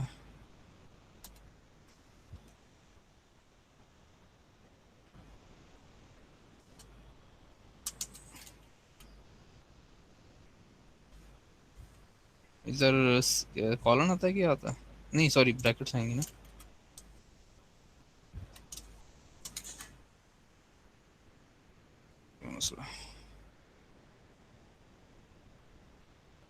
मंथ इज अनडिफाइंड, व्हाई? अच्छा सॉरी, सर मंथ नेम दिया ना आपने। नहीं वो डेट लगाया था ना, ये डेट भी तो लगाना है ना। स्कोप रेजिस्टर इस्तेमाल जी करेंगे। सर जी सर। चलो स्विच लगाया। केस अगर ये मंथ 1 है, क्योंकि 12 केसेस होंगे ना इसके, तो जी आप सर। क्या करो, अगर ये वाला केस हमारे पास है तो ये जो मंथ नेम है, मंथ अंडरस्कोर नेम, इसमें आप क्या डाल दो, जनवरी,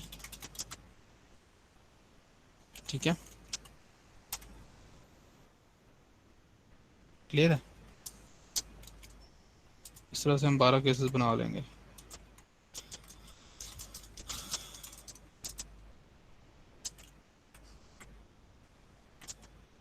अच्छा सॉरी, ब्रेक भी तो करना।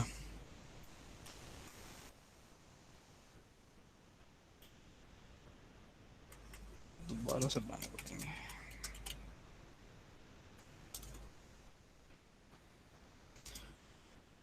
2 3 4 5 6, 6 के बाद हम दोबारा कॉपी करते हैं, 12 होगा।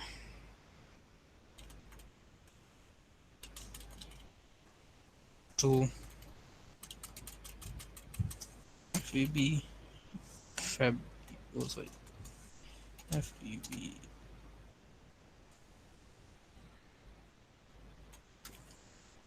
स्पेलिंग सही है कि इसका स्पेलिंग यही होता है फैब्रिक है कि नहीं? UARY होता है। Sir RAU। RAUY, और ठीक है। मेरे ख्याल ये नहीं सर होता। RY।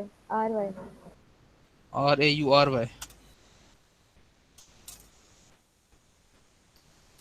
मार्च,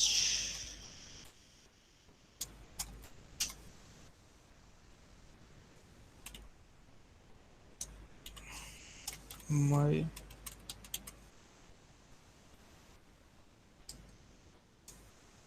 जून,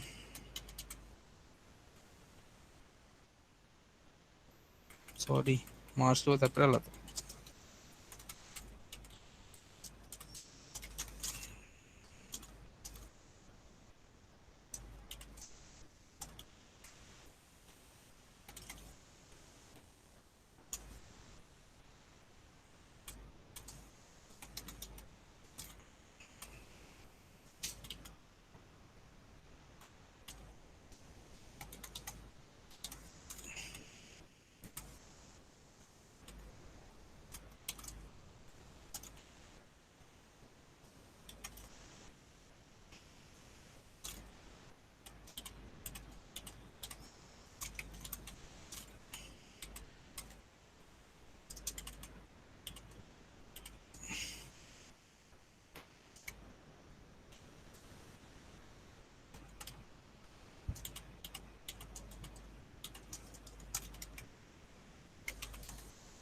ठीक हो गया।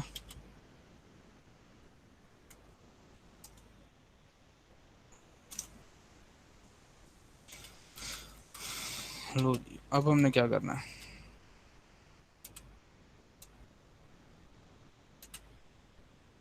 बल्कि नहीं ये स्विच तो मतलब ख़त्म हो गई ना, बस ख़त्म यहाँ पे। अब हमने सी आउट करना है, क्या करने की हम कहते हैं किस फॉर्मेट में था,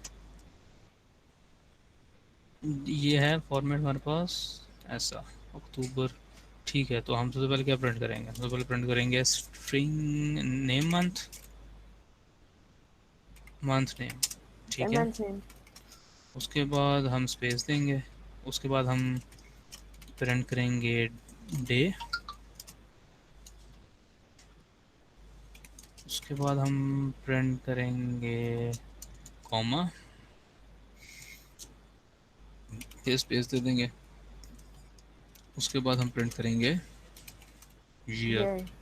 फिर हम हैंडल कर लेंगे। ठीक हो गया, लो जी। अच्छा जी, यहाँ भी यही काम करना है ना। जी सर करना। अब यहाँ पे मैं स्विच लगाऊँ तो लंबा सारा दोबारा से, है ना। No sir. कर, यहाँ ये काम करना है ना दोबारा से, देखना इस फंक्शन में तो ये काम करना है ना, तो इधर भी तो मंथ चाहिए आपको ये वाला, है ना। तो मुझे ये जी चीज़ जी चाहिए सर। होगी कहीं। अब क्या करें,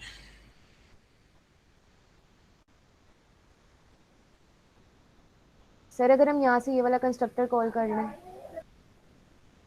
नहीं नहीं, हम एक काम करते हैं, हम बनाते हैं, अब हम अपनी क्लास में जाते हैं। देखिए मैं करता गया, मैं करता हूँ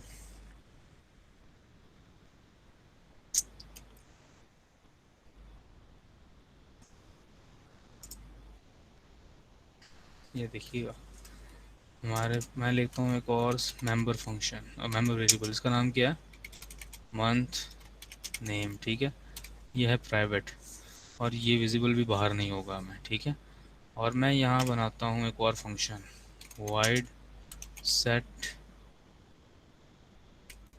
मंथ नेम।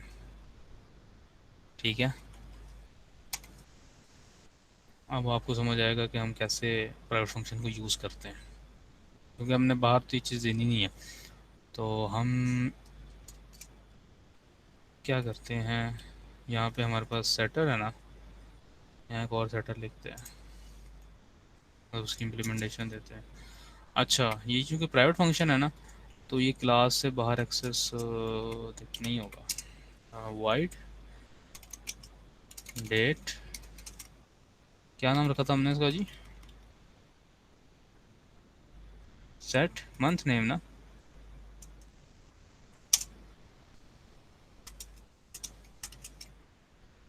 ठीक है, ये हम उसकी डेफिनेशन देने लगे। अच्छा जी, सेट मंथ नेम में हम क्या करें, हम ये करेंगे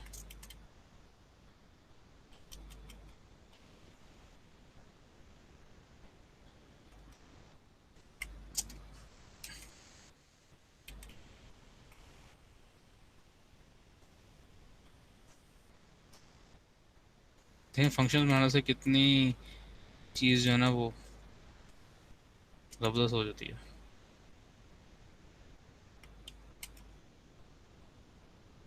ठीक है, सेट मंथ, और देखें ये सेट मंथ का फंक्शन है ना, इसको मैं कहाँ से कॉल करूँगा, जब जब हमारे पास ये सेट होगा ना वैल्यू मंथ में 1 2 3 जो भी आएगी, साथ में मुझे क्या कॉल करना चाहिए,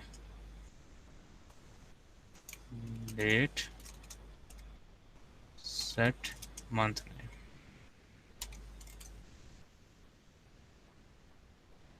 ठीक हो गया, और अब मेरे पास बहुत आसान काम है इसकी इम्प्लीमेंटेशन में।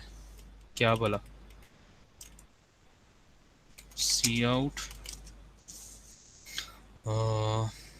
पहले क्या हमारे पास डे प्रिंट हो रहा है, डे स्पेस मंथ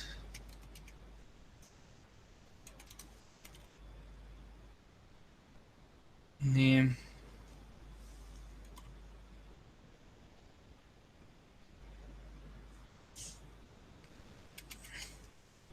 ये नाम रखा था ना हमने मंथ नेम, हमने इधर क्या नाम रखा है जी, मंथ नेम ही रखा है। ठीक है,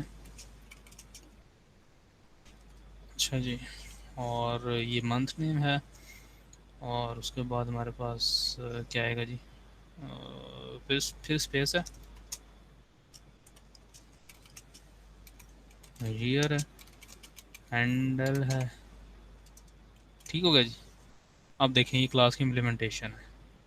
देखो मैंने किया क्या है, इस स्विच को मैं बंद कर देता हूँ। स्विच तो सिंपल, स्विच में तो किसी को प्रॉब्लम नहीं है, सिंपल सही है। हर एक के डे के अगेंस्ट आपने जो है ना वो इस जो ये जो मंथ होगा उसके अगेंस्ट जो भी वैल्यू होगी उसके अगेंस्ट वो वैल्यू सेट कर देगा। अच्छा अब देखें किया क्या है मैंने, क्योंकि मुझे ये जो फंक्शन जो मंथ सेट करना है वो उन दोनों फंक्शंस में करना है।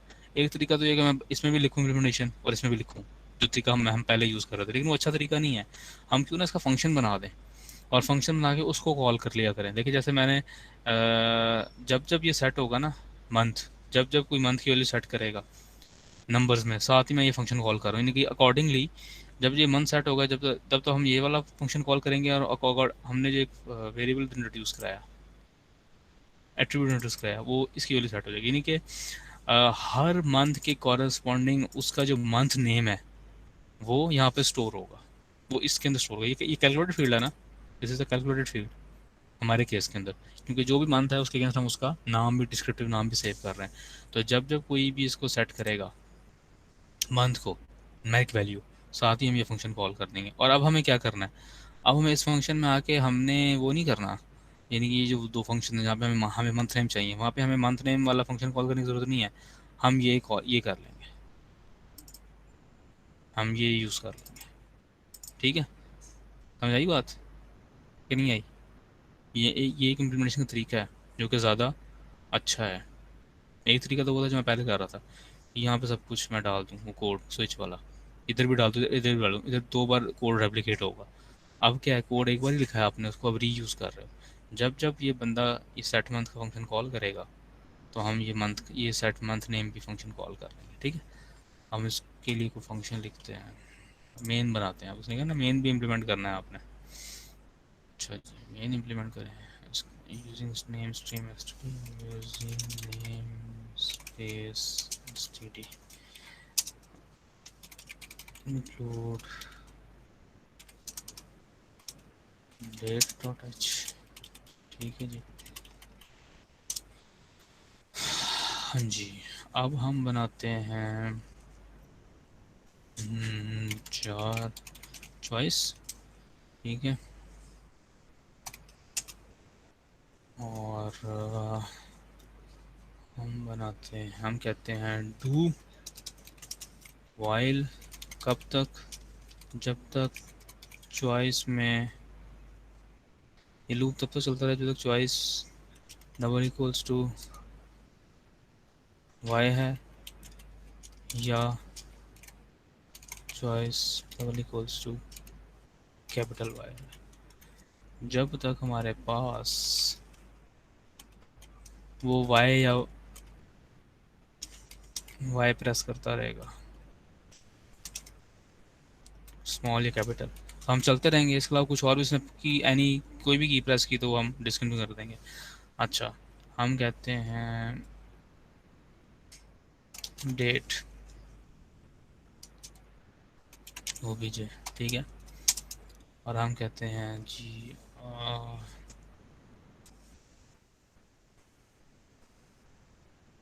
सी आउट एंटर डे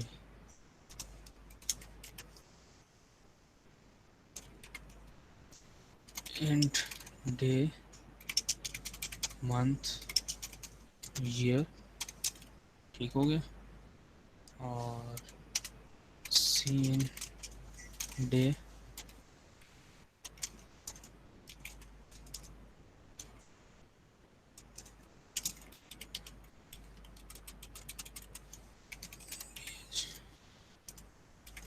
ठीक है, मंथ करो मंथ जी। तो यहाँ पर लाइन नंबर 26 पे इनको डिक्लेयर दोबारा करने के बजाय हम लोग पीछे इसको पब्लिक कर देते हैं अपनी उसमें हेडर नहीं फाइल में। नहीं नहीं नहीं नहीं, क्यों?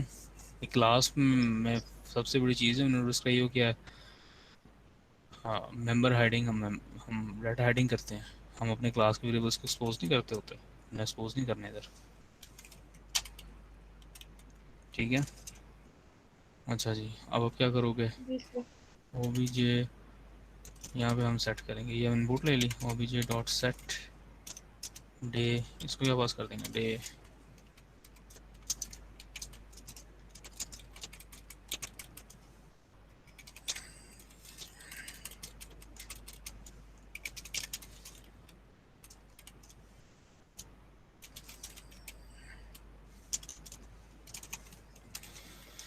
हाँ ठीक हो गया जी। अच्छा, अब यहाँ पे एक तरीका ये है कि हम जो है ना हम जो है ना सर वो चॉइस भी तो लेनी पड़ेगी हम्म, सीन। सर क्या चॉइस करनी भी तो पड़ेगी? लेनी पड़ेगी सीन। हाँ वो लेते हैं, अभी अभी हम पहले प्रिंट तो कर देना। अब दो तरीके हैं, हम या तो प्रिंट सारा कर दें, यानी कि तमाम डेट को डेट प्रिंट कर दें, एक this is some way, this is one way, ठीक है। ओबीजे डॉट, दूसरा क्या तरीका ये था, तीन प्रिंट फंक्शन है ना, ओबीजे डॉट, ये एक तरीका तो ये है कि भाई आप तीनों कॉल कर लो, ठीक है। एक तरीका ये है कि हम इसे इफ़ लगा दें, जैसे पूछ लें भाई आप किस फॉर्मेट में डेट को प्रिंट करना चाहते हैं, वो हम इफ़ लगा सकते हैं। और हम कहेंगे इसको C out, do you want to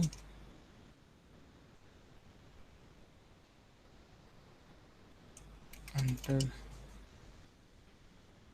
another date,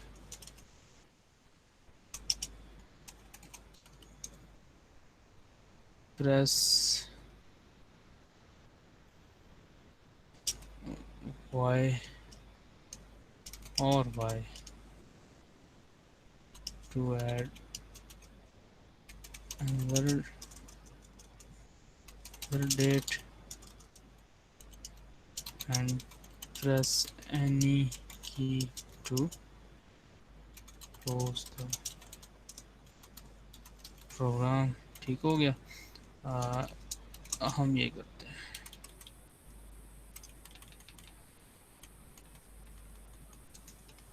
इसकी ज़रूरत नहीं है, ठीक है। Press Y Y to add another date and press any key to close the programs. Seen choice, ठीक हो गया जी। Let's run this out. अच्छा जी यार, कहीं पे सेमीकोलन मिस हुआ, हाँ यहाँ पे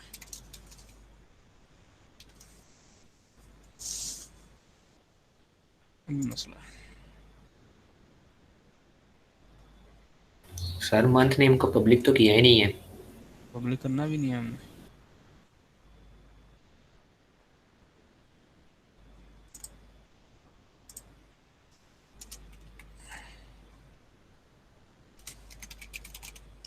अच्छा तो इससे फर्क नहीं पड़ेगा, लेकिन let's see. Undeclared month name, मैंने स्पेलिंग तो नहीं गलत, क्या कहता है ये, unknown overhead specifier, unknown overhead specifier क्यों है जी?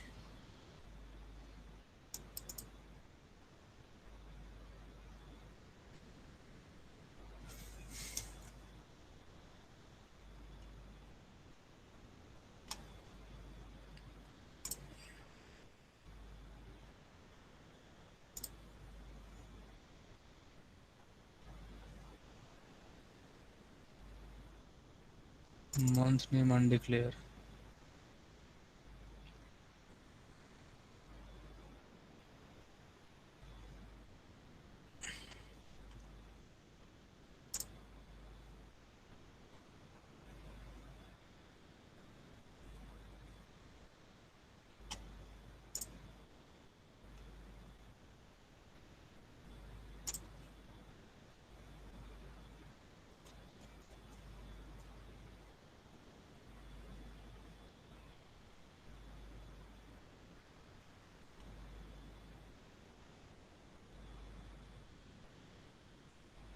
what is this?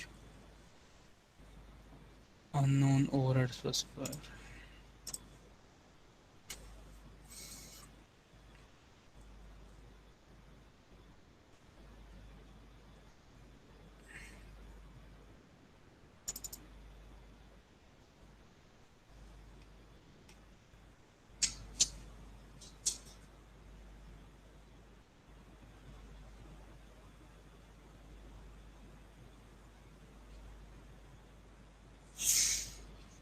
Hmm,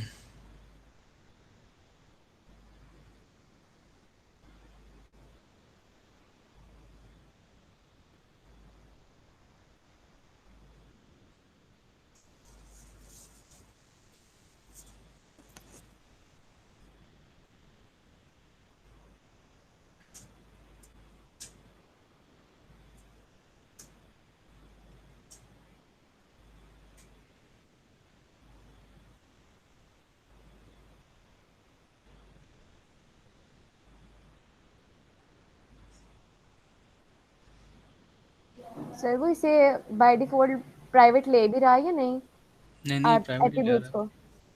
private ही ले रहा है, वो मसला नहीं है, ये एक और मसला है। असल में ना स्ट्रिंग की क्लास इटसेल्फ एक पॉइंटर बेसिकली ना, तो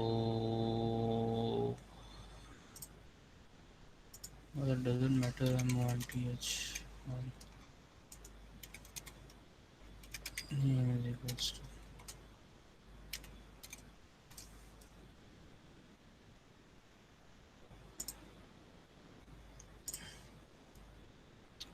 हम इसको ना फॉर टाइम बीइंग इसको हम कह रहे हैं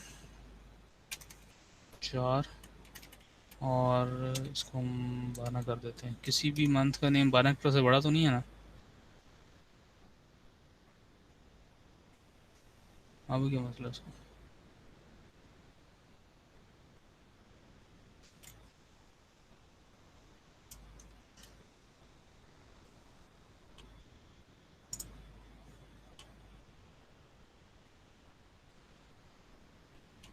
लेट्स कंपाइल, लेट्स सी क्या कहता है, वो कंप्लेन करता है कि नहीं करता।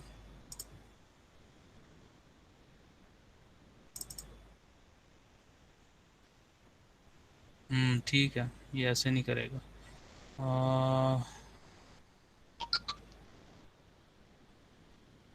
अच्छा जी, अब हम इसको तो यहाँ से हटाते हैं ना, यहाँ पर हम करेंगे क्या बोला,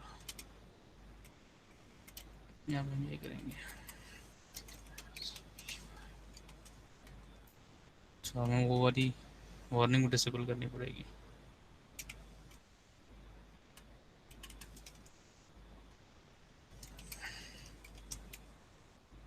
ठीक है जी,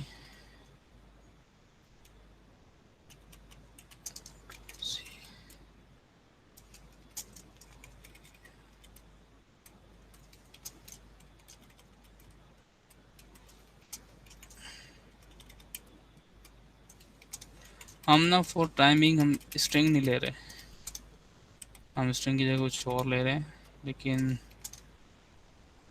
इसको प्रॉब्लम नहीं करना चाहिए। उसको देखेंगे, हम स्ट्रिंग भी ले सकते होंगे, मैं उसको देखूंगा कि स्ट्रिंग क्यों नहीं ले पा रहे हम, दुरुस्त करूँगा।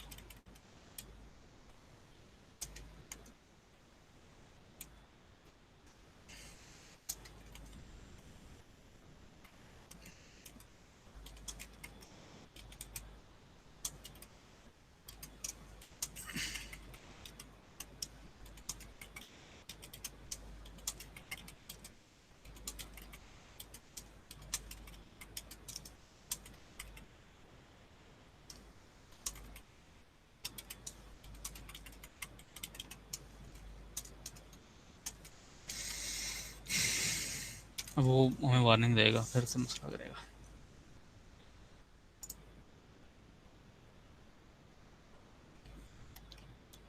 ये ना हमने क्या यूज़ किया था, pragma disable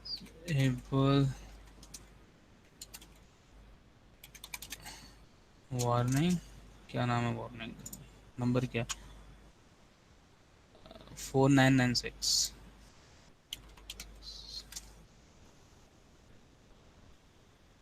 still complaining, variable date month is initialize, always initialize member variable, तो वार्निंग है ना, छोड़ें इसको।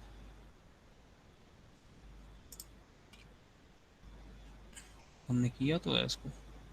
आई एक मिनट, हमारे पास जस्ट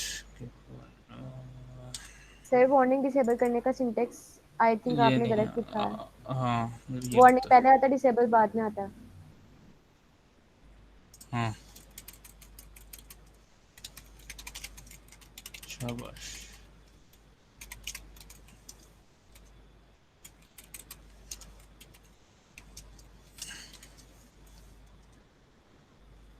चले फाइनली वो मान गया, ये होता है। तो अच्छा जी, आज क्या है 21, मंथ कौन सा 10, ईयर कौन सा, ठीक हो गया जी। तो हम कहते हैं जी ठीक है, हम कहते हैं 5, हम कहते हैं 9, हम कहते हैं 40, ठीक हो गया। तो कोई और की प्रेस करूँगा तो क्लोज हो जाएगा। तो ये तो हमने कर दिया काम, ठीक है। हम इसको स्ट्रिंग में कर सकते हैं, स्ट्रिंग कैसे करेंगे वो कुछ देखना पड़ेगा मुझे, फिर मैं आपको बताऊंगा कि क्या चक्कर है, ठीक है। अभी आप strcpy यूज़ कर रहे हो तो ये लाजमी इंक्लूड कर लेना, डिसेबल करते हैं इस बात में को। और आपका अगला काम क्या है बोला, अगला काम क्या है बोला? सर अगला आपने कंस्ट्रक्टर बनाया तो आपने डिस्ट्रक्टर नहीं दिया फिर। बेटा वो कंस्ट्रक्टर तो मैंने वैसे ही बना दिया ना, यानी कि देखें जब भी हम कंस्ट्रक्टर बनाते हैं ना, अमूमन कंस्ट्रक्टर यहाँ पे लिखने की ज़रूरत नहीं है। मैंने सिर्फ इसलिए लिख दिया कि मैंने इनको जीरो से इनिशियलाइज करना, सिर्फ इसलिए ताकि इसमें गार्बेज ना पड़ा हो।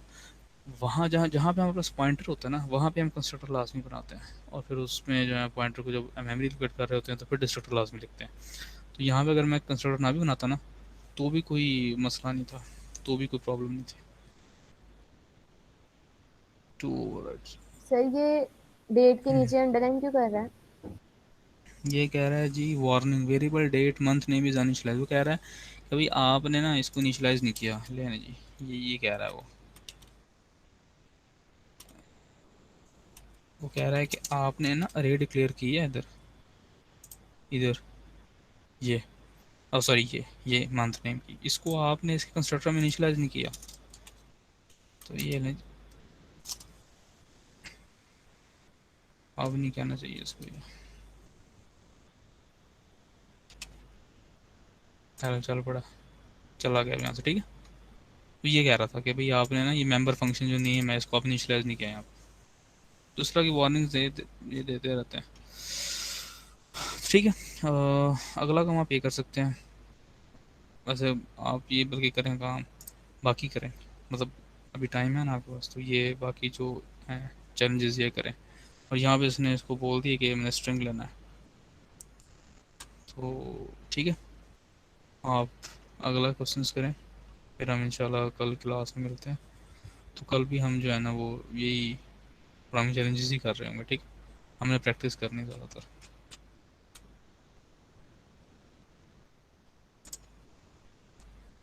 ये 9 टॉपिक्स हैं आपके, ये फिर आपके 7 टॉपिक्स हैं, 8 टॉपिक्स हैं।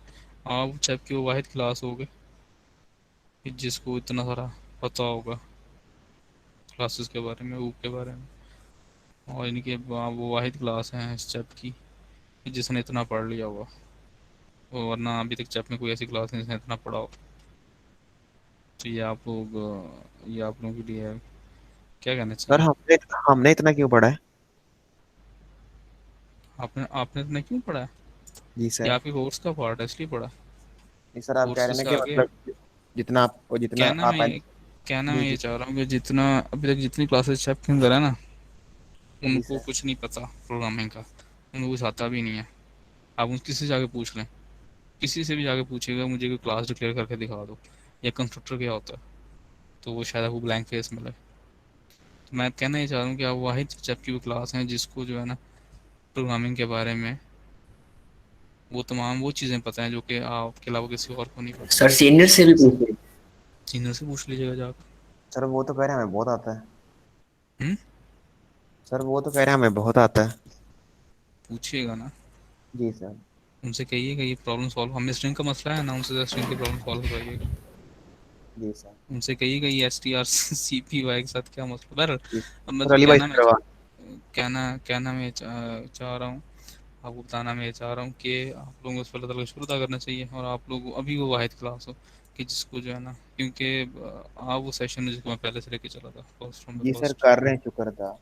डे। शुक्र अदा कर रहे हैं कि इस तरह से कोर्स ख़त्म हो और जान छूट जाए। नहीं हाँ नहीं सर, नो नो सर। सही है। तो बहरहाल आपको काफ़ी सारी चीज़ें आती हैं, एक अच्छी बात है। तो ठीक है, फिर सर इंशाल्लाह। आपने पढ़ाया है बहुत अच्छा है। सर जी जी। सर मैंने आपके साथ साथ सारा कोड लिखा, पर मेरे कोड में इतने एरर आ रहे हैं कि वो सारा कोड ही लाल रंग का हुआ पड़े। वो मेरा भी आ रहा था, ऐसा होता है, उससे परेशान नहीं होते, इसको सॉल्व कर लें। सर सबसे पहले तो ये जो है ना अच्छा, एक और हेडर चीज़ मैं, फाइल है। एक और चीज़ बताता हूँ। अब मेरे साथ साथ कोड ना लिखा करें, उसकी वजह ये है कि ना फिर आप इधर कंसंट्रेट नहीं कर पाओगे। जो मैं बता रहा हूँ, मैं मानता हूँ ये आसान है, लेकिन वो मिस कर जाओगे। तो जब मैं कर लूँ काम तो उसके बाद कोड करो, और मैं आपको ये सेंड कर देता हूँ फाइल्स, ठीक है, ग्रुप में। तो आप लोग देख लो। आप लोग एक और काम कर सकते हो क्या, एक और डेट का फॉर्मेट इंट्रोड्यूस करा सकते हो जिसमें डे भी होगा, यानी मंडे ट्यूसडे वेडनेसडे, इस तरीके से सेम पैटर्न पे जैसे हमने मंथ नेम किया, तो वो कर सकते हो। और ज़्यादा बेहतर है कि आप अगले सवाल करो, क्योंकि द मोर यू प्रैक्टिस, जितनी प्रैक्टिस ज़्यादा करोगे उतना ज़्यादा परफेक्ट होगे। तो आप लोग प्रैक्टिस करें, मतलब अगले क्वेश्चन सॉल्व करें। अभी टाइम आपके पास है, बैठें इसको सॉल्व करें, ठीक है। सर आपको इंशाल्लाह हम करते कल, हुए 45 मिनट लग गए, तो हमें कितना टाइम लगेगा? नहीं वो तो करो ना, तो जब जब आप करोगे, नहीं मुझे 45 मिनट्स नहीं लगे हैं।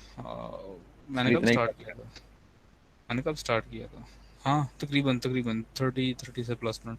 तो वो होता है, देखो मैं तो मैं सिर्फ इसको कर नहीं रहा, मैं तो आपको समझा भी रहा हूँ ना, ये भी वजह है टाइम लगने की।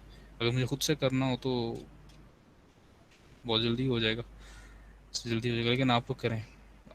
आप लोग करोगे, देखो जब काम करोगे तभी कुछ आएगा, ऐसे नहीं आता। ये तो पक्की कंफर्म बात है।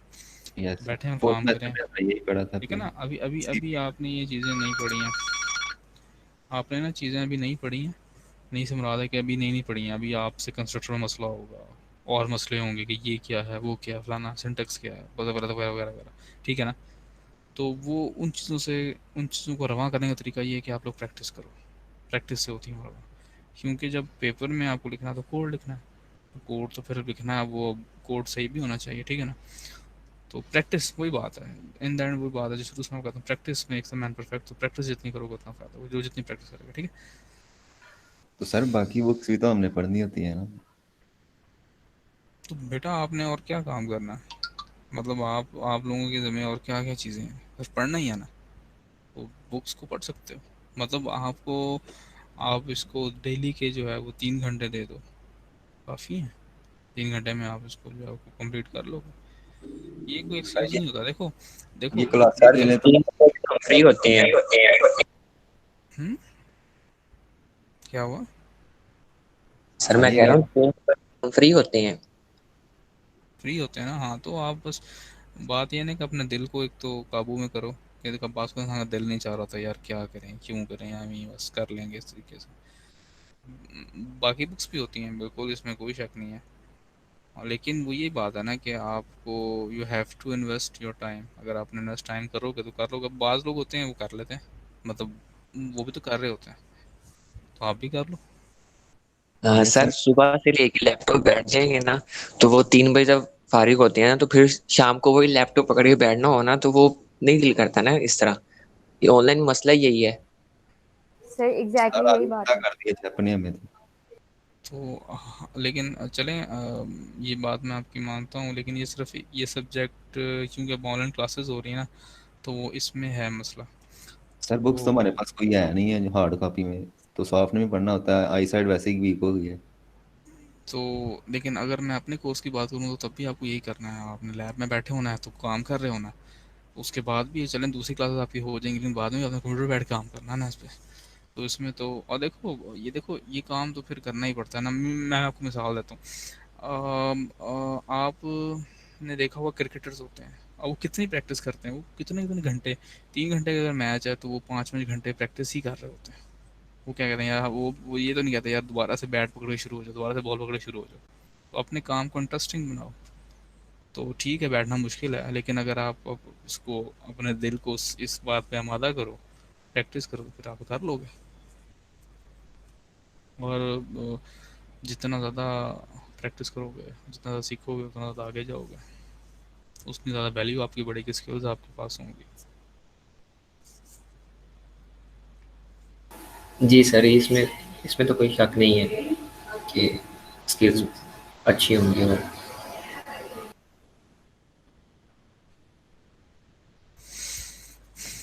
चलें फिर, ठीक है इंशाल्लाह फिर। सर जी जी। सर हमारी असाइनमेंट्स चेक हो गई हैं। हाँ, ये एक अच्छा क्वेश्चन आपने पूछा है, और ये मेरे साथ पहली दफ़ा हो रहा है कि मैंने क्योंकि आपको पता है ना, ऑनलाइन इतना सारा देखना भी बड़ा काम होता है, नहीं कि आपका सॉफ्ट कॉपी मिल गया, तभी सब आंसर इसका ये कि नहीं हुई है।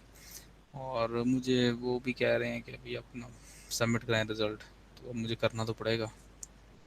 देखता हूँ मैं कब करता हूँ ये काम, करना है अभी। जी सर। चलें ठीक है, इसको बंद करते हैं। अस्सलाम वालेकुम वरहमतुल्लाहि वबरकातुहू।